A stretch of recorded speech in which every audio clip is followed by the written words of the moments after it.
Salut tout le monde, Bruce de véloassistancebp.com. J'étais à Trois-Rivières. Je voulais vous parler aujourd'hui une petite vidéo, on va essayer de faire ça vite. Euh, est-ce qu'on achète un vélo électrique neuf au magasin ou est-ce qu'on fait convertir notre vélo qu'on a actuellement dans le garage? Là? Est-ce qu'on le fait convertir en vélo électrique?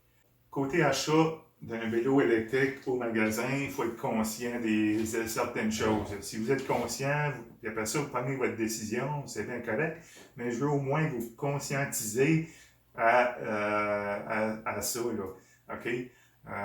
Vélo électrique au magasin, c'est bien, c'est le fun, c'est beau, c'est tout neuf. Il y en a qui aiment ça, acheter du neuf. OK? Et ils ne veulent pas acheter d'usager ou avoir des kits. Ils ne veulent pas avoir ça. Fait que c'est bien parfait. Euh, mais il faut savoir que ces vélos-là, ça fait à monsieur, madame, tout le monde. Tu ne peux pas commander un vélo fait sur mesure pour toi. Comme un vélo ordinaire, tu vas chercher, bon, ben, le monsieur prend tes mesures, il va dire si tel vélo il te fait, l'autre il te fait pas, il est trop grand, il est trop petit. Ça, vous n'avez pas ça dans les vélos électriques. Euh, Autre chose, c'est que faut faire attention d'acheter, d'essayer. C'est sûr qu'on se fie toujours aux représentants, au magasin, aux vendeurs. Il faut trouver des vélos que les pièces vont être accessibles, disponibles le plus longtemps possible. Parce qu'on s'entend que si on achète un vélo au magasin qui est fait en Chine par centaines de milliers, là, puis toutes les compagnies au Québec, mettons, ils achètent centaines de vélos. Ils mettent leur logo dessus, puis ils vendent ça. Là, fait que, des pièces pour ça, des batteries, des pièces, moteurs, afficheurs, ça va être disponible dans 2 ans? On ne le sait pas. 2, 3 ans, on ne le sait pas.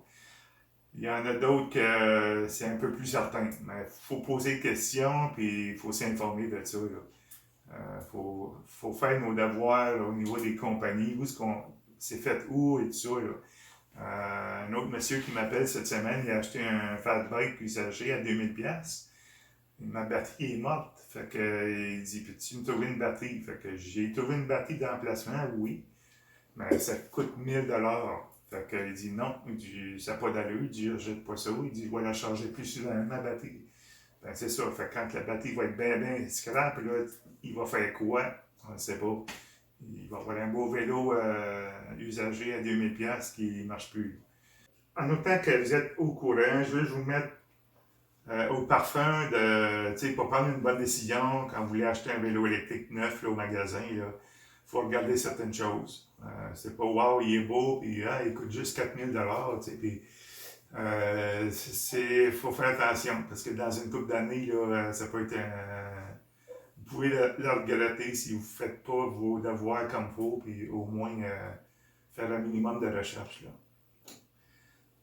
Fait que la conversion de vélo, par contre, les pièces là, sont disponibles, les batteries, on peut changer une batterie, on peut changer un moteur, on peut enlever le kit sur ce vélo-là. Si j'achète un autre vélo, même s'il est usagé, si c'est le même principe de vélo, là, je ne pourrais pas prendre le kit et le mettre sur un fat bike là, parce que ça ne fit pas le moteur là-dessus sur un fat bike.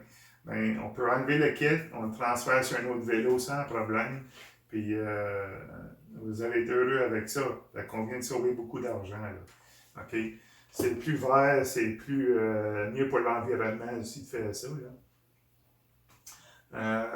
Les capacités de batterie sont plus élevées. Là. On peut aller jusqu'à 20, 21 et plus là, ampères pour les batteries. Donc, on a une durée épouvantable. Là, ça va durer quelques jours. Là. Si même tu pédales pas dans la journée, là, c'est sûr que tu tues pas la batterie d'une journée, c'est impossible. Là. À moins de monter des côtes épouvantables en vélo de montagne ou quelque chose de même. Là, si vous pédalez normalement un peu, puis ça va durer quand même assez longtemps. Moi, je dure à peu près 4 heures. Si je vais travailler plusieurs jours de suite sans pédaler aller-retour, 15-20 minutes, aller 15-20 minutes retourner chez nous, ça dure 4 heures. Là, puis à vitesse maximum. Là. Fait que c'est quand même assez durable. Pour une sortie coup de terre 2-3 heures, 4 heures dans la journée, il n'y a aucun problème là, si on pédale le moindrement. Là. OK? Fait que ça dépend toujours qu'est-ce qu'on veut faire. Les moteurs aussi. 500 watts maximum qu'on a droit au Canada dans les rues pistes cyclables, tandis que vous voulez faire du hors-piste avec votre fat bike, vélo de montagne, on peut mettre un 750 watts, 1000 watts dans la roue avant, dans la roue arrière, les deux ou un moteur central, on peut tout faire.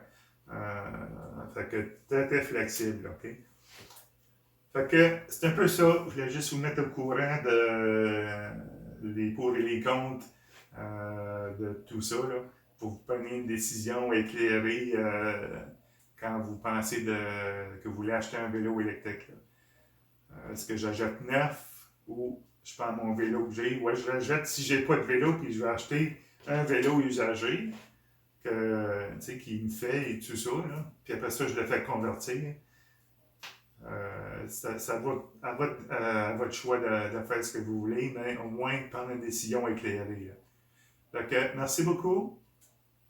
Allez voir mon site internet véloassistancebp.com et vous avez des liens à ma page Facebook, vous avez des liens à mon canal YouTube. N'oubliez pas, abonnez-vous à mon canal YouTube pour plus de vidéos.